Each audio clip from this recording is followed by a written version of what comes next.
Hello ladies and gentlemen, I'm Paul TX141 Walsh and welcome to some more Gran Turismo Sport, a racing game developed by Polyphony Digital and published by Sony Interactive Entertainment for the PlayStation 4.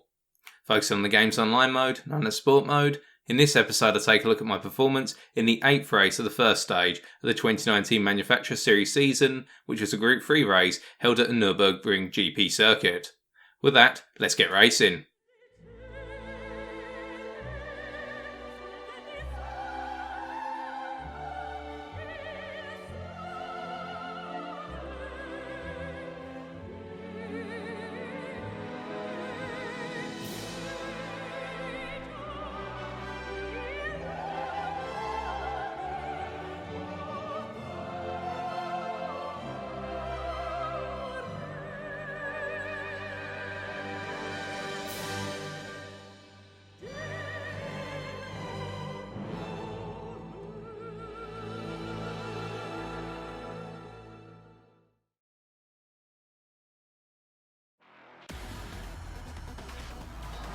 Taking a look at the grid then, you'll see that I've put it on pole at 156.5. My story for qualifying, it was the best qualifying session I've had to date. In that I set myself the opportunity to do a banker lap and a fast lap. My banker lap was on target, I believe it was a 157.5, which was provisionally good enough for fourth. Now when I got onto my fast lap, I made a mistake going into turn 3 where I broke later than expected, and that caused me to miss the apex of the corner and cost me in the region of 0.3 of a second. But I drove the lap of my life on this circuit today for the rest of the circuit, in that I made up that time and actually beat my qualifying reference time of a 156.7 as set in my simulation runs by 0.2. This made me feel more comfortable going into the race. This was a sprint race, 8 laps where there'd be no need to come into the pits for additional fuel or changing the tyres. We were all expected to use the racing medium compound from start to end, and on a personal level I had a concern that tyre wear would come into effect in the second half of the race, so laps 5 onwards, and I'd have to start adjusting my braking points and my racing line through some corners because the grip wouldn't be available anymore to push the car as hard. Now another concern I also personally had is that this was becoming a bit of a bogey circuit for me, the Nürburgring GP circuit, in that in my racing simulation runs I hadn't finished a single one without making a major mistake of some description, whether it be spinning the car out, coming out of turn 7 the hairpin, alternatively cutting a corner such as at turn 9 and picking up a penalty, or just going off onto the grass somewhere such as coming out of the NGK chicane at turn 14. And by not having that proven evidence that I could make it from start to end without making a major mistake, it was a bit daunting going into the race distance now. But I kept my spirits up and thought, let's just get on with this. This was a 20 driver lobby, almost being B driver rating. As we come down to the Subaru in 19th and then another Toyota Supra in 20th, we'll be able to get underway.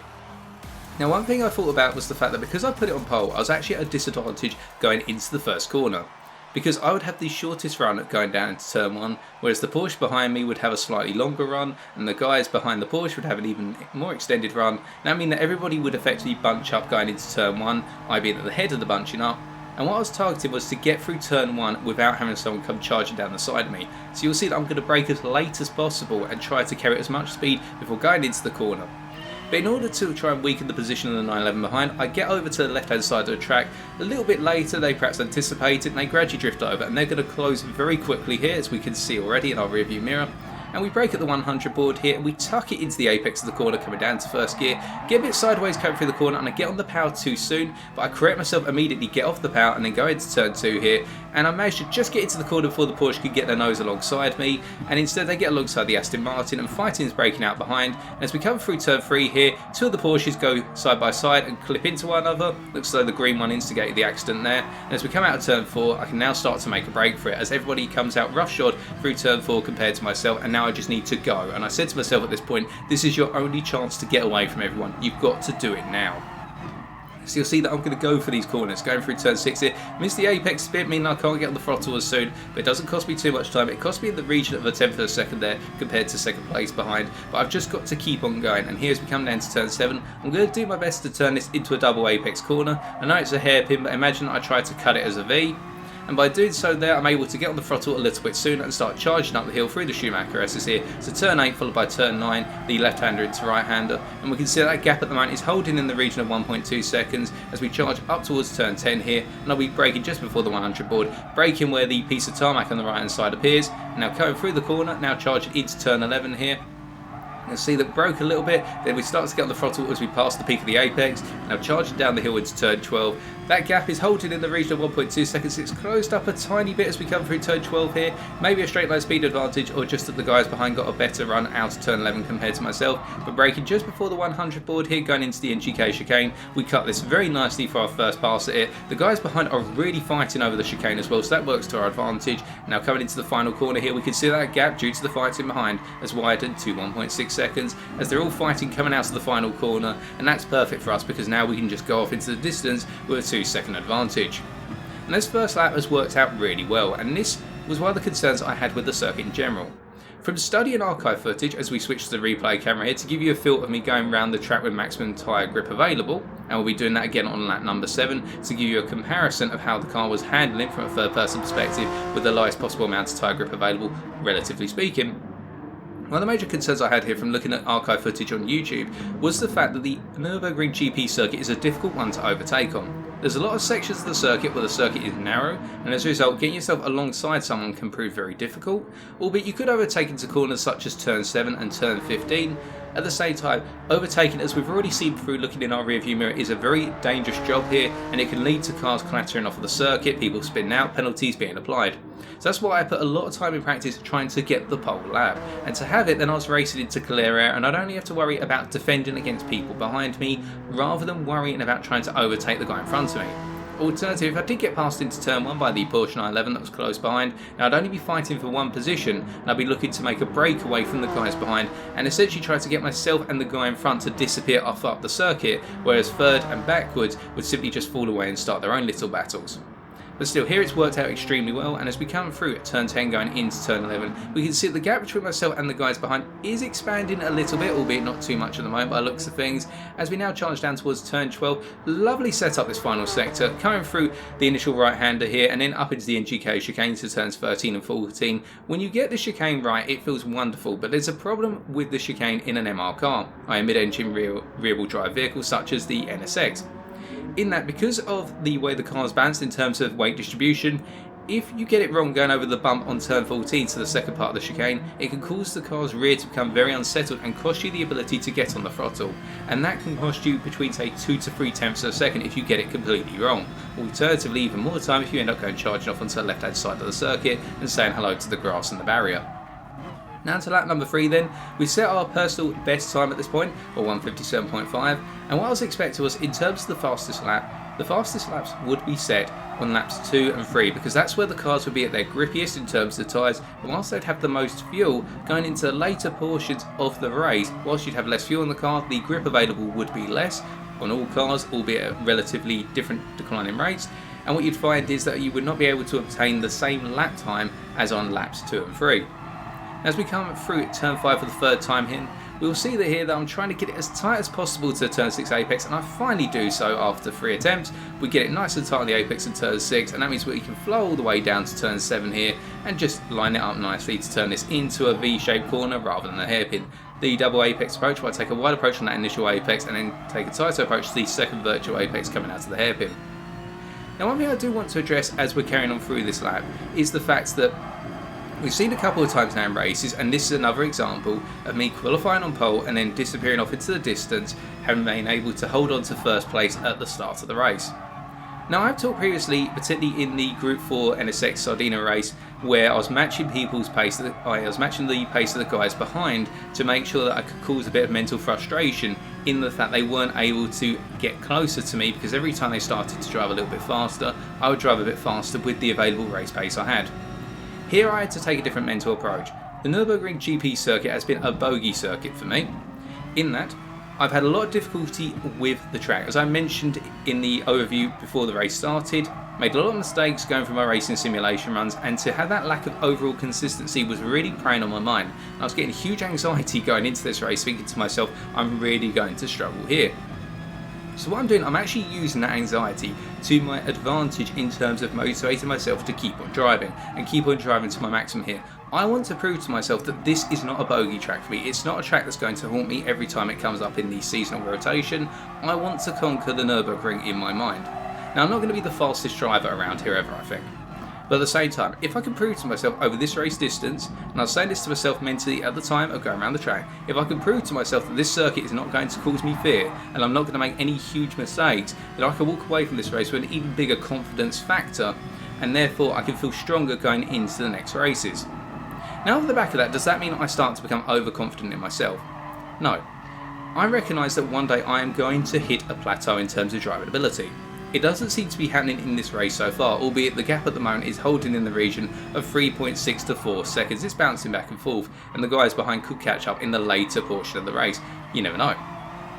But at the same time, I do recognise that one day I will not always be able to put it on pole or even be towards the front of the grid. I'll start being towards the midfield, and when that happens I will need to step up a gear, or at least go away and improve my driving technique even more. But I'm already working on that at the moment. I'm not assuming that I'm going to win every race. I'm expecting, funnily enough, that in every race I'm actually going to start falling back. I'm going to start to see that additional drivers will be appearing who are going to be better than me. So that way I keep motivating myself that in my practice sessions I want to find more time. I want to improve every corner I do. I want to be a little bit smoother. I want to improve my fuel saving. I'm trying to look at things on an individual race by race basis of what I can find from that race to improve. And here it was not letting the track scare me. As I get a little sideways there coming out of turn 13, and that actually cost me my ability to cut turn 14. That's going to cost me a little bit of time, and you can see in the top left hand corner of the screen, it actually cost me in the region of 0.2 of a second, and it can all add up. We get a very nice clean run out of turn 15, able to get on the power early, and that means that we are able to make up a little bit of the time that we lost coming out of the NGK chicane. Now going on to lap 5, to round off that point, one day I do expect to hit the plateau, not today by the looks of things, so far, but I'm going to keep on improving so that way I hit the plateau at the latest possible stage, whether it be next race, preferably not next race, perhaps into the second stage of the season. When I do hit that plateau I recognise it's coming, but I don't want it to come until the latest possible moment, so that way I can pick up the best possible result in every race and then seek to improve even further. Hopefully that makes sense. Now as for the changes in racing lines, so we're now over half distance, and what you'll see is in the bottom left hand corner of your screen, tyre wear is starting to take a bit of a small effect. The nice thing about the brake balance setup I'm running, sorry for mincing my words there, is that it's a -5 setup, so it's shifted towards the front, the maximum possible shift towards the front, and we can see in the bottom left hand corner that the overall balance of tyre wear right now, there's a little bit more on the front tyres than there is on the rear tyres, but the wear is quite balanced across the vehicle. And what that means is the overall handling of the car does not change too much with tyre wear starting to come into effect. I can still take similar lines to what I have been doing, albeit I just can't take them with as much speed. So what you're seeing every so often is I will start to lift a little bit more, such as going through the Schumacher S's, so turns 8 and 9, I lift a bit more because I know the grip's not always available. And with regards to braking points, I know that my braking points are going to have to be brought forward a tiny bit, and you'll start to see me do that particularly with the start of the NGK chicane, so turn 13 here, where I'm normally braking just before the 100 board. I'm just going to bring that braking point a little bit further forward so that way I can make sure to cut the chicane as standard. And now I actually thought I was going to pick up a penalty because I got very close to putting my tyres all on the blue section rather than the red section of the curb there. And so long as you had two tyres, so the two left-hand tyres, go over the red and white section of the curb, you wouldn't pick up a penalty. However, cut it and go completely on the blue, that was a guaranteed half a second to a second penalty right there. And it's the same with turn 13, albeit you could cut turn 14 more than you could cut 13. Now coming out to turn 1 for the 6th time, then you see I'm getting a bit of sideways out, I'm getting very aggressive on the throttle coming out of turn 1. And that almost cost me the race going into the start here, but that's something I had practice for. I found that I was making a mistake because of the Mercedes arena, so turns 1 to 4 being low gear corners and ones where you use first gear a little bit as well. I found I needed to get used to driving the car in lower gears and getting on the throttle at the right time so as not to cause the car to oversteer or slide sideways. And by practicing that, now that's a new tool that I could take into future races where the Group 3 car will be used, and we may be seeing usage of first and second gear on a more predominant basis coming out of corners like what we're seeing here today.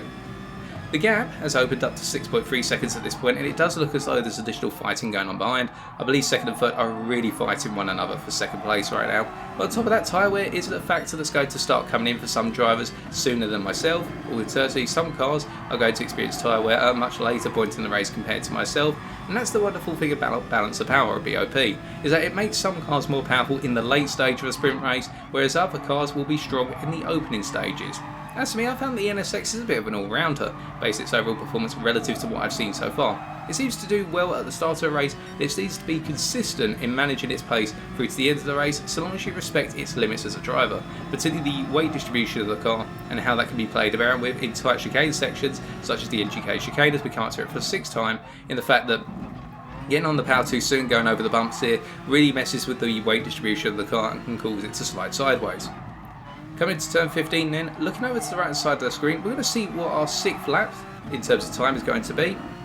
As we're about to come across the line here, we're expecting a 158 or 157.9, and this is something that really started to raise my spirits going into the later stage of the race, and now we switch back to that replay camera as promised, so you can see how I'm changing things up a little bit with tyre wear now being a factor, but there being less fuel in the car. What I found was that because I've been able to set all of my laps, so lap 2 through to 6 so far, all within 1 second of one another, this was something I hadn't achieved before at this circuit in my simulation runs, and I haven't really done this at any circuit today from what I recall. Perhaps 1 or 2, but it's been a bit of a rare occurrence. To get all my laps within this time grouping means that I was actually starting to really settle down onto the circuit. Now, I'm not going to lie to you, as I'm driving right now, or at the time I should say, my heart was pounding like mad. I thought to myself, we've only got a couple more laps to go, keep it together.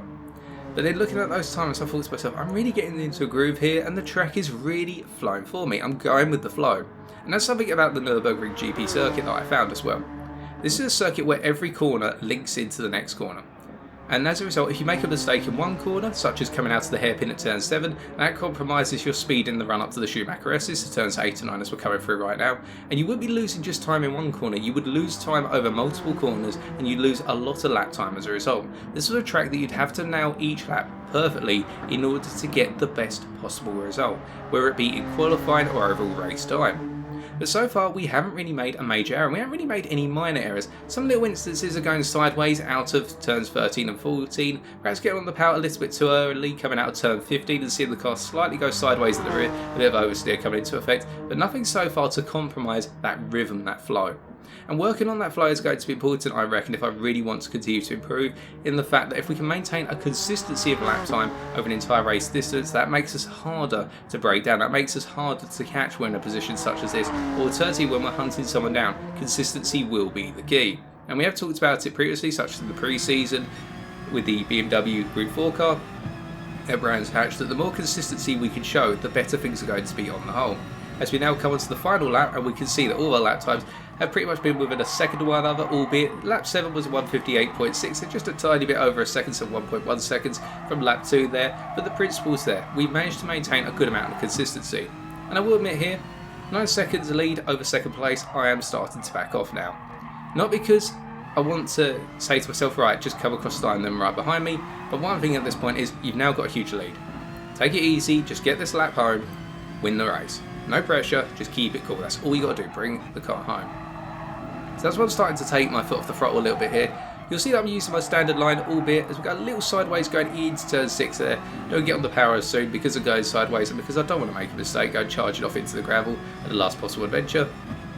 Now coming down to turn 7 here, a wonderful hairpin here and one of the most challenging corners I've found, because you can't see it as a hairpin, you have to see it as a double apex. We get it nicely there, albeit we could have been a bit tighter coming out of the corner perhaps to get on the throttle sooner. But just take it easy. We're going to lift going into the Schumacher S's quite a bit here compared to what we'd normally do. So you'll see that our exit speed is below 120 miles an hour, which was our target point. As we come up into turn 10 here, braking just before the 100 board, I actually found you could choose to brake quite late going into turn 10. It depends on how much you would to cut the corner effectively. But keep in mind, if you manage to get all 4 wheels on the aqua or the green patch and not get the 2 right-hand wheels on the red and white curb, you'd be picking up a 1 second penalty. That's something I did in my practice sessions as well, in the time trial sessions. I spent a lot of time trying to find out where you'd pick up a penalty, so that way I'd know where the track limits exactly were, because they were a bit cloudy on this circuit compared to other circuits I've raced on today. But with that, we're coming into the final corner now. The gap's 8.4 seconds here. We're coming around, just keep it steady, keep off the throttle, don't get on the throttle too soon. Pull it over to the right hand side here to say hello to the team as we bring it home, once again, in first place.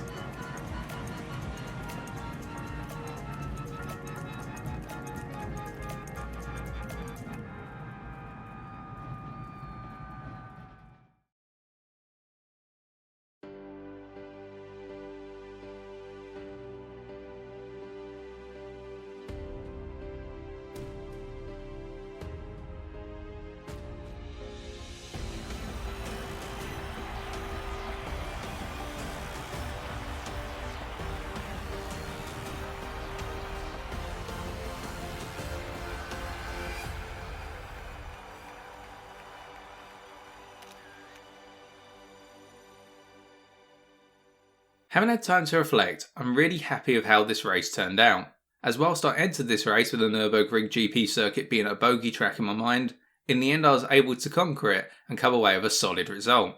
And the confidence that brings is something I'm going to be taking into the 9th race at the Autodromo Nacional Monza circuit on Wednesday the 24th of July 2019. But until then, thank you for watching. If you did enjoy this video, be sure to leave a like, comment or subscribe for future episodes. As always, I've been TX141, and until next time, take care and drive safely.